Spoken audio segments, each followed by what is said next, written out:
여러분, 칠흑같이 어두운 겨울밤, 달을 에이는 듯한 매서운 칼바람이 불어닥치는 꽁꽁 얼어붙은 강 한가운데를 상상해 보십시오. 지금 한 남자가 거친 숨을 죽인 채 언제 깨질지 모르는 얇은 얼음판 위를 조심스럽게 건너고 있습니다. 그의 등에는 무거운 보찜이 매달려 있고 건너편 조선 땅에는 서슬퍼런 칼을 찬 국경 수비대가 눈에 불을 켜고 순찰을 돌고 있습니다. 만약 발각된다면 그는 재판조차 받지 못하고 그 자리에서 목이 잘려 나갈 것입니다. 이 남자는 도대체 무엇을 밀수하기 위해 이 끔찍한 죽음의 강을 건너고 있는 것일까요? 보찜 속에 든 것은 엄청난 부를 가져다 줄 황금이나 은이었을까요? 아닙니다.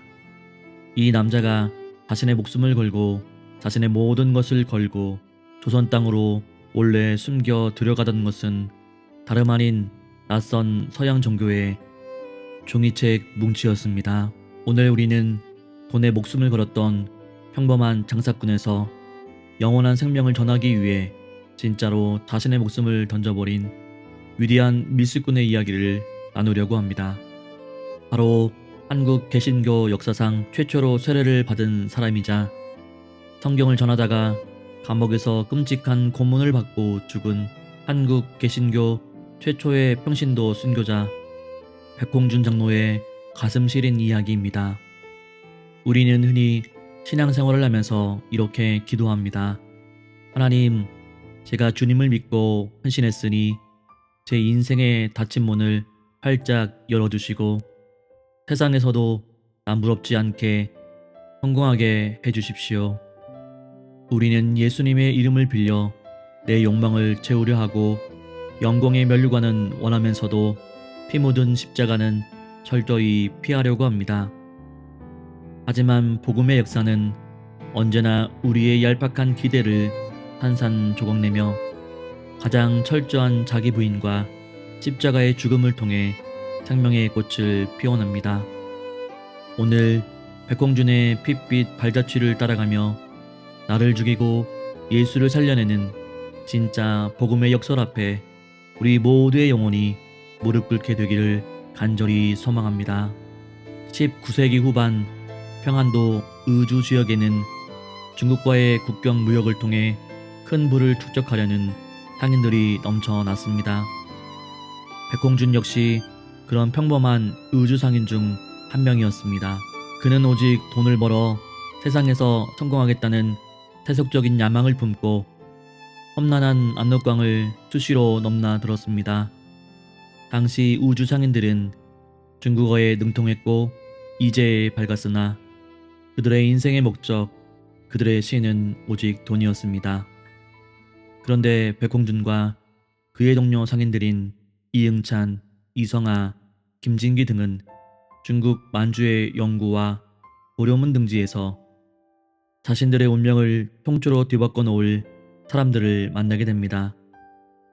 바로 스코틀랜드 장로교회에서 파송된 존 로스 선교사와 맥킨타이어 선교사였습니다.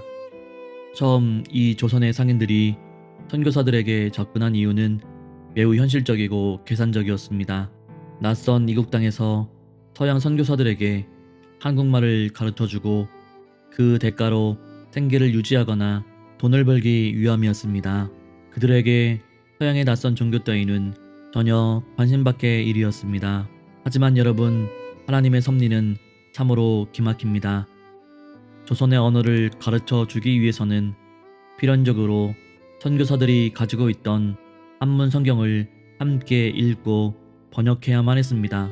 처음엔 그저 돈을 벌기 위해 품삯을 받기 위해 억지로 성경을 읽고 번역하던 이 상인들의 마음에 어느 순간부터 성령의 예리한 검이 꽂히기 시작했습니다.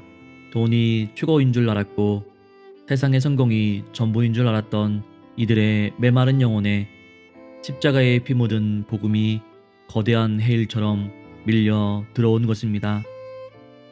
말씀을 번역하는 과정에서 백홍준은 돈만조차 살아온 자신이 하나님 앞에서 얼마나 끔찍하고 비참한 죄인인지를 뼈저리게 깨달았습니다. 마침내 1879년 백홍준과 이응찬 등 4명의 조선 청년들은 중국 만주의 우장예배당에서 맥킨타이어 선교사에게 눈물로 세례를 받게 됩니다. 이것이 무엇을 의미합니까? 외국인 선교사가 굳게 닫힌 조선 땅에 발을 들이기도 전에 국경 밖 차디찬 만주 벌판에서 한국 개신교 최초의 세례 교인들이 탄생하는 전무후무한 기적이 일어난 것입니다. 이 사건을 십자가의 눈으로 보십시오. 그들은 세상에 썩어질 재물을 얻기 위해 고향을 떠났지만 정작 그들이 손에 쥐게 된 것은 세상의 모든 재물과도 바꿀 수 없는 영원한 생명이었습니다. 육신의 배를 채우려다 영혼의 배를 채우게 된 것입니다. 이것이 바로 압도적인 하나님의 은혜입니다. 우리는 내가 무언가를 계획하고 성취한다고 착각하지만 하나님은 우리의 가장 세속적인 욕망과 이기적인 동기마저도 기가 막히게 뒤집으셔서 당신의 위대한 구원 역사로 바꾸어 내시는 분입니다. 세례를 받고 완전히 거듭난 백홍준은 이제 더 이상 돈을 쫓는 이기적인 상인이 아니었습니다. 그는 선교사들과 함께 어둠에 갇힌 조선 백성들을 살려낼 우리말 성경 번역 작업에 자신의 온 인생을 불태우기 시작했습니다. 양반들의 어려운 한문이 아니라 자신과 같은 평범하고 무지한 백성들이 누구나 쉽게 읽고 구원받을 수 있도록 순 우리말 성경을 만드는 일에 밤낮으로 매달렸습니다. 그리고 마침내 쪽복음이 번역되자 백홍준의 가슴속에는 고향 의주에 있는 가족과 이웃들에게 이 생명의 복음을 전하고 싶다는 통제할 수 없는 불타는 열망이 솟구쳤습니다. 그는 구도자로서의 훈련을 마친 뒤 수천 권의 성경책을 옷짐에 숨기고 목숨을 걸고 고향 의주로 돌아옵니다. 기독교가 사교로 물려 발각되면 가문이 멸문지화를 당하는 끔찍한 태국 정책의 한가운데로 스스로 걸어 들어간 것입니다. 의주로 돌아온 백홍준은 숨죽여 복음을 전했습니다. 가장 먼저 자신의 사돈인 김일현과 사위 김관근에게 복음을 전하여 그들을 십자가 앞에 무릎 꿇게 했습니다. 그는 깊은 밤마다 가족과 이웃들을 사랑방에 모아놓고 은밀하게 촛불을 밝힌 채 성경을 가르쳤습니다. 외국 선교사가 단 한 명도 없었지만 이 척박한 의주 땅에 백홍준이라는 한 사람의 피나는 헌신을 통해 한국 최초의 자생적인 신앙 공동체 중 하나인 의주교회가 태동하게 된 것입니다. 1885년경에는 무려 18명의 신자가 모여 매주 목숨을 건 예배를 드리게 되었습니다. 여러분, 평신도 백홍준이 목숨 걸고 뿌린 이 복음의 씨앗이 어떤 어마어마한 기적을 만들어냈는지 아십니까? 1889년 4월 27일 미국 북장로교 선교사인 언더우드가 신혼여행을 겸해 전도여행을 떠나 북부 국경지대인 의주에 도착했습니다. 언더우드는 그곳에서 자신의 눈을 의심했습니다. 선교사가 단 한 번도 복음을 전한 적이 없는 이 변방의 땅에 수십 명의 조선 사람들이 세례를 받겠다고 몰려들어 언더우드를 애타게 기다리고 있었던 것입니다. 하지만 당시 조선 땅 안에서 외국인 선교사가 대놓고 세례식을 거행하는 것은 국법을 정면으로 어기는 엄청난 위험이 따랐습니다. 어떻게 해야 할까요? 언더우드는 백홍준이 전도한 33명의 세례 지원자들을 데리고 작은 나룻배 여러 척에 나누어 탔습니다. 그리고 그들은 조선과 청나라의 국경인 압록강 그 강 한가운데로 조용히 노를 저어 나갔습니다.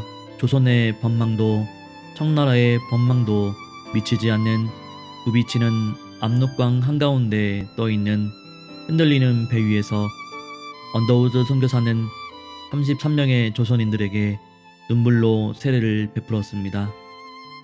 선교사가 오기도 전에 평신도 백홍준의 피나는 눈물과 뚝으로 만들어낸 이 압록강 선상 세례식의 기적.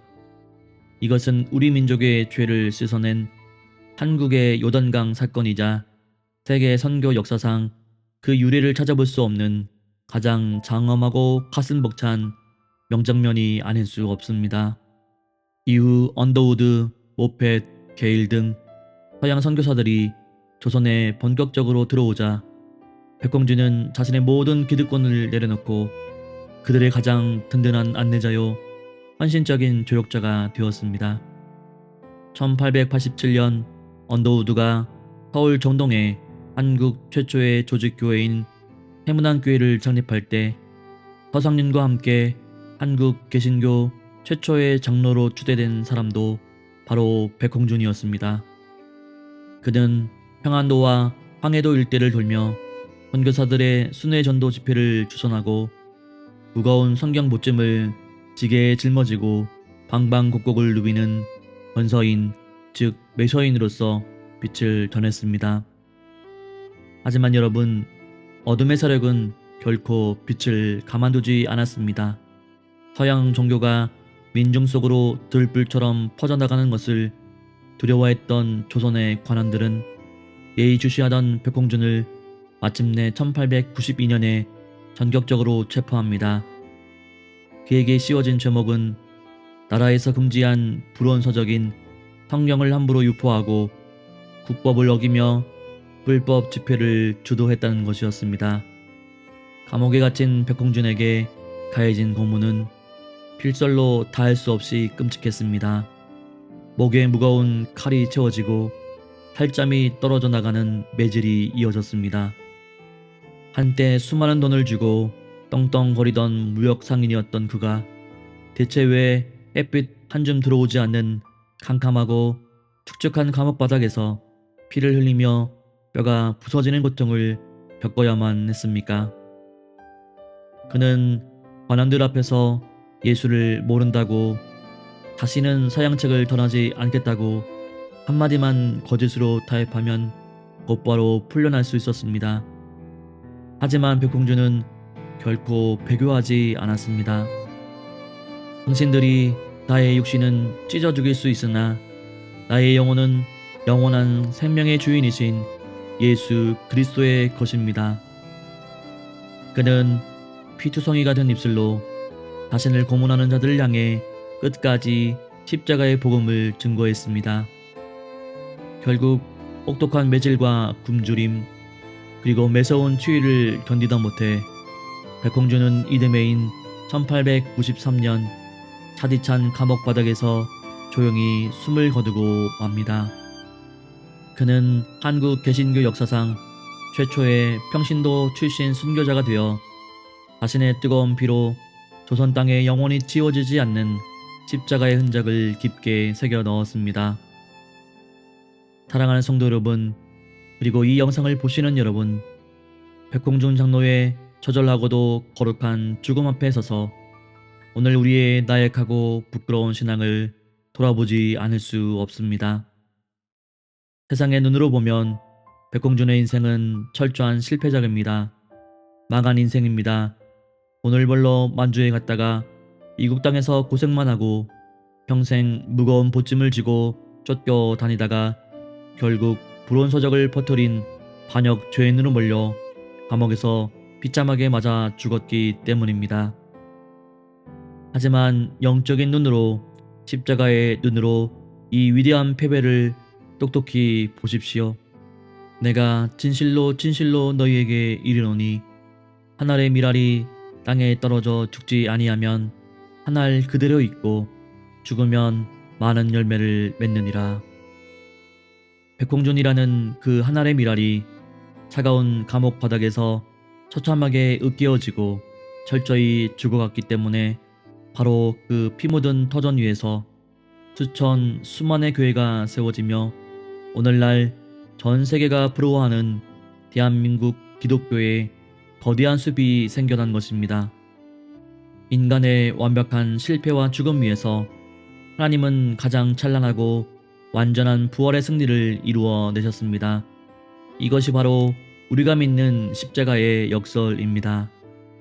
오늘 우리는 대체 무엇을 위해 살아가고 있습니까? 세상에 썩어질 재물과 성공만을 밀수하기 위해 내 인생의 강을 아등바등 건너고 있지는 않습니까? 예수를 믿는다고 하면서도 내 삶에 조금만 손해가 오고 핍박이 오면 십자가의 복음을 부끄러워하며 등 뒤로 숨기고 있지는 않습니까? 압록강에 매서운 칼바람을 온몸으로 맞으며 가슴팍에 성경책을 품고 죽음의 강을 건넜던 거룩한 밀수꾼 백홍준을 기억하십시오.